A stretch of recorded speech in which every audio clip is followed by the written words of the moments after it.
Ok, continuons notre série de vidéos A to Z sur l'alphabet en anglais avec la lettre Q. Bon, sans surprise, c'est une des lettres les moins utilisées en anglais, donc on va pas avoir grand chose à dire dessus. Toute seule, la lettre se prononce Q, comme ces deux mots en anglais. A Q, une queue, une file d'attente, et a Q, un signal. Et comme en français, si vous trouvez la lettre Q dans un mot en anglais, elle sera accompagnée de la lettre U. Et il y a deux prononciations pour ce QU. Tout d'abord, vous aurez le son quoi, comme s'il y avait un W, par exemple dans Queen, une reine. It seems only fitting that I offer you your first dance as queen. Ou encore dans request, une demande ou une requête. You asked me for Inception. I do hope you understand the gravity of that request.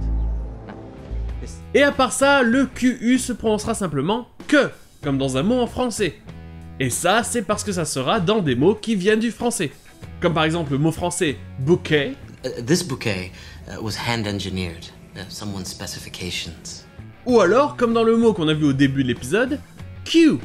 Ici, le QU se prononce que, et le EUE se prononce you. Parce que les Anglais ont tendance à prononcer le EU français comme you. C'est quelque chose qu'on a vu dans le tout premier épisode de la chaîne sur les mots français en anglais. Have you been through the inspection queue? Of course. Anyway, we don't Et normalement, c'est à ce moment-là de la vidéo où je vous parle des mots où la lettre est muette. Sauf qu'en anglais, la lettre Q n'est jamais muette. Donc je vais juste terminer en parlant de l'autre mot dont j'ai parlé au début de l'épisode, Q. C-U-E. Q.